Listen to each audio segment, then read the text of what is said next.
Hello, we are Nerds of the West, and we have just finished one absolutely insane game of Unfathomable. We are going to talk about our thoughts, all the changes that they've made, all the cool stuff that is going on here, and of course make some... what's the word I'm looking for? Comparisons to Battlestar Galactica, because it is my favourite game of all time, and this is very, very close to that. My name is Tom. We have a Pav. Hi. We have a Kai. Blub. We have a Billy. Hello, hello. And we have a Chris. Blub.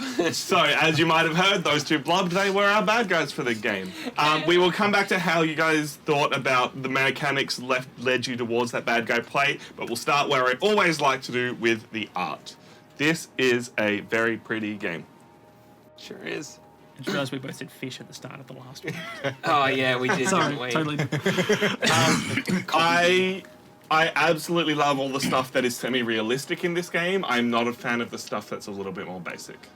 Yeah. I think the stuff that's a little bit more basic, so some of the cards and some of the dials and everything up here, could have had a little bit more effort put into the art. But all the stuff that is all on the board, all in the art, the cards, the items, the people, all looks great. Yeah, I mean, I don't think I would go any more on like skill cards, because I think with how small they are, anything more elaborate than just that simple art would have been distracting and take away from that itty bitty text, the classic Fantasy Flight tiny cards.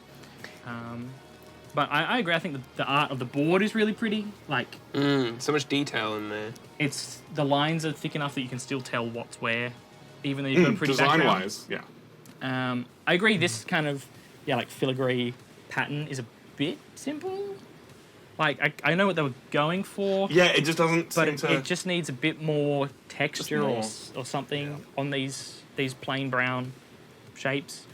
but the box art itself is incredible. The box is very That's a pretty. beautiful box. Yeah. Love the text. Love the way it all wraps around the box. Love the I big put on a old blue screen, Dagon. but it's a blue box. Yeah. It won't work very well. Where is it? Have you got it on Wait, ten? Oh, that's it. there Oh it my is. god, there it is. Hey! It's a PNG. It's cute. It's gorgeous. It's fun. Yeah, the design stuff, I think nothing stands out as a problem in terms of graphic design, instead in terms of you understanding stuff. It's just because this is the kind of game where there are so many little mechanics and little minutiae and little things to understand, it is very word heavy. Yes.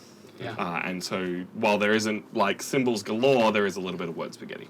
I think that's the better option of the two, though, because in some games, icons instead of text works, but in this where there's so much, you would have needed 1,000 symbols, and then it just would have been a mess. So Yeah, I then agree. on to... did you have a... Oh no, I agree. That's all. Because I thought that it was fairly easy to understand. Because like obviously there are a lot of rules, but once you know the rules, each of the cards explains exactly what it does. Most of the like contingencies where otherwise you would have to maybe check a rule book or check the forums were actually specified on there, such as like only uses once per turn or whatever, right? So it's really really simple and Yeah. Slightly on the concept of art and layout and things, I do wish there's two spaces on the board whose abilities, the brig and the bridge, which require skill checks the to captain's activate. cabin, yeah. Sorry, the captain's cabin. I wish they were on the board. I do wish they were on the board instead of on the player reference. Yeah. Because when I was reading the rules and it was saying to get out of the bridge, perform the bridge action and complete the skill check, I'm looking at the board and I'm going, what skill check? What do you mean? Like, I hadn't gotten as far as pulling out the player aids, to be fair, but player aids are only kind of supposed to be aids, right? Not like an actual component of the game. I feel like if you were playing this, if this was your 100th time playing it, you kind of don't necessarily... You shouldn't need the player aids, is what I'm saying, to play the game, right? If you know the game well enough, you shouldn't need them. And to have, like, a mechanical value separate is a weird choice to me. But that's the only thing I have to complain about in terms of layout and function, I suppose. 100% agree. Moving on to gameplay. The rest of us are going to draw a lot of comparisons to Battlestar Galactica, but Pav, this was your first time playing this system. How did you feel about it? I really liked it. This is probably one of the better games I've played in a long time. Admittedly, very novice board game. But as a novice board gamer, like, easy enough to pick up, and then... By the end of the first round, I knew exactly what was happening. It was, oh, that's good. Yeah. And how did you find your choices that you could make? Like, obviously, you got stuck in the brig for our game, that kind of sucks. But before that, like, pulling off combos, making stuff happen... I do think I spent most of the game in the brig, and my character is more later on in the game healing centered people, because I was the surgeon. But yeah, it was flowed really well that I could pick it up really easily. Yeah. My biggest thought, my biggest change, what I love most is the 2 different movement tracks. Because it meant when you were focused on movement, it happened a lot quicker. In Battlestar, you can stall out, and because I think it's 5 spaces and then you jump, while this is only 4. Sorry, 5 spaces and then jump point, this is 4. Battlestar, you can jump earlier though. There is a little bit of a different risk-reward. You can choose to move a bit earlier. But thematically, this game rolls it back in with every time you move forward, the monsters move That back. I did like. That cool. tickles my brain in such a good way. I love Battlestar because mechanics and theme match up, and it's Hidden Trader in a theme that just fits Hidden Trader perfectly. This is one of those cool mechanics meets theme, and it's just fun. Yeah. It is good seeing, especially the big ones, when you, like, for example, you pulled off a few combos that moved just like 2 spaces, and seeing these big monsters start falling back was really Satisfying. rewarding and satisfying. It makes you feel like you're making progress because you're physically seeing this creature fall behind the ship. Very fun. Yeah. Sorry, I'm just going to grab these. Yeah. How about you guys? Thoughts compared to Battlestar, or thoughts just on the flow of this game as an interesting point? Overall, for me, Battlestar Galactica theme-wise, I don't care for the theme. I've got no attachment to the theme. I also don't care for Cthulhu as a theme. So it makes it confusing, right? I'm playing the same game because I kind of ignore the theme a little bit. Whereas I feel like some of the mechanics that happened in this one were a bit more exciting than Battlestar. With the exception, I haven't played too many of the expansions for Battlestar. I've only really played base game. That is going to be my main wrap-up. And one of them. So, as a base game, I feel like there is more to this game that is entertaining. The people moving, the character abilities feel way cooler than they ever did to me in Battlestar. Well, you're getting a little bit more character abilities because everyone's starting with an item, everyone's starting with a once-off feature, which some of Battlestar's stuff does. And then the character abilities do feel a bit nicer. It's also got the always negative cards, which is a great addition. And it's got a much simpler passenger and inside and outside system. In Battlestar, there's ships that are constantly attacking you, and then sometimes they get in and fight you. This time, there are monsters on the board the whole time. They are going to be coming in and fighting you very early. But they're also easier to defeat, so it makes combat less of a pressure because it's always there in a weird way. Yeah, Because I agree with that. in Battlestar, only the pilot could deal with that stuff until they were on the ship, and then you had to go to a specific room to fight stuff off. In this, everyone can fight, and there's a decent chance that you can fight. But because of that, they're throwing monsters at you constantly. Yeah. In Battlestar, if I'm correct, the civilians spawn on the exterior of they're the outside, ship, right? Whereas on this game, you've got sort of 3 tiers. You've got ocean, outer ship, and inner ship. And I think that quite changed a bit because you could have deep ones spawning in spaces and they don't just kind of dump straight onto where a civilian ship would be in Battlestar, right? So then it's everyone has to focus on that immediately, and if you can't, then bad luck. It's kind of bad RNG. Especially in the base game, Yeah. the pilot was real average, and if the pilot was a Cylon, you were screwed. Yeah, Once they exactly. had the CAG and the pilot could use multiple actions, it's a whole lot more fun to play. But on this one, if you spawned in, passengers, they're called in this, right? You've at least got a turn before the deep ones move onto the ship, if they do at all, and then you can react and respond. And also going around the everyone can table. deal with them. Yeah. Everyone can help passengers, everyone can fight. Yeah, weapons and things I did enjoy quite a bit. Going back to the movement, you might have a passenger here and a bunch of deep ones ready to jump on the ship. If you can't get over there to help, maybe you can move the ship forward one. Moves the deep ones back, and then the passenger's safe. There's more than one way to skin the cat. You can move the whole ship rather than moving across the ship. Exactly. Yeah, there's a lot more opportunity for complexity when it comes to strategy and design. But less stuff to get damaged. Damage in this game was harsh. We did not manage to fix a single route. Yeah. We didn't. Just didn't have time because we always had to fight stuff because there were so many monsters. 2 actions in a turn. I think Too part many of things that. to prioritize. Part of that was because I kept promising to fix things and then didn't because I was a trader. Yeah. I feel like we were asking you not to bother as well. That's It was it. just I was like, yeah, I'll But- fix this, and you guys were like, no, don't worry, okay. Is that a better system than Battlestar. In Battlestar, the only person who could repair stuff was an engineer, and most of the time you only had one engineer, and it's entirely possible you didn't have one at all. Yeah. Yeah. So you were relying on them to think repair it's a or bit relying on people better. to pull I stuff. also This like- time, any different combination of Yeah. cards can be used Yeah, to repair. I like that a lot. I like that they're prefer not that. all one skill either. Yeah. Like literally anyone, as long as the damage is of your yeah. a skill that you have access to, anyone could do the repairs. It wasn't like it has to be someone with strength or it has to be someone with intelligence. agreed. It could be. Yeah, and you don't want to like pigeonhole anyone into being a class, right? Yeah. So, for example, Pav was the surgeon. It wasn't like, okay, you only heal and that's it, because then all you feel like you're doing is just kind of running through the motions and Yeah. doing the same thing over and over again.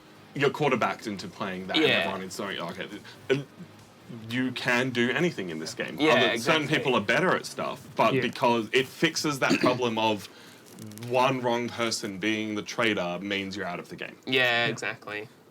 Yeah, it definitely felt like all my healing abilities were additional as well, so I didn't have to actually spend any actions. Yeah, to- just by That's good. Yeah. spending a card. And some of them didn't even need you to be in the same, in the same vicinity. room. It was Yeah, just at all. so. Let me yeet a bandage to the other side of the ship and hope for the best. So it It's meant actually that called healing word, so I was just shouting. You'll be fine. have some dirt, Nick. I got some not leeches real. back here. Leeches. So I like that they've made an effort to make that ability an addition to every. So you're not spending a whole action running across the ship, Yeah. and then your next action healing someone, because then you feel like you're not doing Yeah, I'm anything. not you doing anything. wasted your turn. Yeah. All you're doing is helping someone else. So that I think is a good way of doing the special abilities. I love the spell deck. I don't know how you guys feel about it. We didn't see didn't much of it. we didn't really- Yeah. But just the ability, I don't know what the rest of the spellcasters are like, but this to like look at it, always have it as an option if it's there, the ability to wipe some stuff off the board, to get resources back if we need it, it felt a little bit better than the President deck in Battlestar. The President deck always felt like an afterthought, like after the Captain's doing stuff, or the Admiral's doing stuff, the President should probably do it too. Yeah. This feels like, once again, you're able to do everything else, but here's something really cool that you can do to help. Which is where I think this shines a little bit above Battlestar. I think this game is simpler and easier to pick up and easier to flow in and to get involved in than Battlestar. Battlestar has a lot more moving parts. A point that Time Roll has been making is that there is a lot of repeat cards in here, which I don't necessarily have a problem with. I can understand the desire to have more cards, have more actions, have more to do, but I think there's enough cards that you go, all right, this is the card I have. Is it worth keeping this for its number or worth using it for its ability? Right now? Yeah, because then you might get another one Yeah. anyway. Yeah. And I also like knowing, I don't know how many of each action there are or how many different ones there are. I like knowing that, okay, I know that there's strength cards that allow me to attack multiple times. Maybe I'll get a strength card just to try and get that ability. So there being fewer abilities means you're more likely to remember yeah. which one, Yeah. which abilities sync with which skill, and increase your chances of getting that ability if you're looking for it, right? So if I'm like, I really need some attacks, I'm gonna do something, choose to draw from the body deck or the strength deck to try and get that card. Whereas if every single one of them is different, you wouldn't really be able to. Yeah, that? plan your turn. You wouldn't be able to try and aim Or for aim those. for any kind of goals, yeah. Yeah. So I think that, I mean, variety is always nice, but I think this is an okay balance of variety of cards versus no ability to an Yeah. extent, I suppose. Cool. To me, this is better than base game Battlestar Galactica, but if it wasn't after, I think this came out 15 years after the original, I'd have to double check that. If it wasn't, I'd be disappointed. Yeah. Like, gaming has been refined, things have moved on, you understand how to make people get into a game better. Battlestar, with its expansions, the way I like to play it, is a better game than this to me. Because you have more options, the Cylons interact better than the way these guys do, and you're able to kill people. You don't just have the one option, and if that option's gone, then you're kind of Yeah. out of luck. Yeah. You have more preemptive strikes against people who you think are bad. However, this costs $90. If you don't already have Battlestar Galactica with all the expansions, you could be playing close to $1,000. Yeah. True. I would definitely say that if you already own Battlestar, Play Battlestar. you've got, Yeah. you don't need this. even though this refines some base game things, if you've got Battlestar, even the base game Battlestar, it's close enough that I don't think you need to go out and spend $100 again. If you don't have Battlestar, but you've played it and want a copy, like I have, because I've played Tom's copy and I've played other people's copy, and then you're like, I'd like to get a copy of that. Nope, not happening, because secondhand, it's insanely expensive. Yeah. Wow. This is that game. As far as I'm concerned, I have that game now. I know that doesn't have all the expansions, but maybe they'll add the expansions later, themed for this. Yeah. Possibly, who knows? So I don't feel like I'm missing out now that I've got this, whereas I did before when I couldn't get Battlestar. So if you've got Battlestar, you don't need this, unless you desperately love the Cthulhu theme more than the Battlestar theme. But if you don't, it's definitely worth picking up. So here, we like to rank games every single time, not based on if one game is better than another, but just if given the opportunity, what we would prefer to play. I've already said I prefer to play Battlestar Galactica than this, but we haven't played Battlestar Galactica this year, so hopefully we can get to the table next year, because we're going to be rolling this all in. So we've played a lot of games this year. Obviously, you haven't been here as often or at all this year. Not this year, no. So you can start us off by giving us a very rough, out of 10, what would you rank this game? For me, I think it is a solid 7. Solid 7? Just because, as much as I love hidden agenda games, I'm notoriously bad at them. Point being, last time I was here. But yeah, beautiful game. I'll definitely play it again. Yeah. Awesome. Cool. Good starting point. For me, it's a hard one, because it does just start dropping. Like, I love this system, I love this game, but I'd definitely play Arcanova over this. I'd definitely play Dune Imperium over this. I'd probably play Fight the Blight and Wingspan Asia, even though I'm not a Wingspan fan, but Wingspan Asia was really solid. But you don't have the Hidden Leaders, which is also a hidden agenda game, and I'm like, if I had the time, and I could play either 2 or 3 games of Hidden Leaders, I'll play this, I'd play this. So that's where I'm putting it. Cool. Up the top, solid, like 8 out of 10. 8 out of 10. 7 out of 10 is about sort of a Yeah, a little bit mid-range. Where are you at, Kai? I mean, I'm a sucker for hidden role games and arguing and such. You're really good at it. In my head, I was comparing this in a funny kind of way to Dunarakis. Dunarakis isn't a hidden role game, but it is a political Hidden talking motivation, kind of hidden agenda almost, Yeah. as opposed to hidden role. So I was kind of comparing it to that to an extent, and I was thinking, I think I prefer the hidden role like this, just slightly. I haven't played a lot of Hidden Leaders, but I would definitely play this over it from what I have played of it. Haven't played Fight the Blight or Wingspans. It's a little bit hard to say. So I think I'm going to put it on par with Dune Imperium.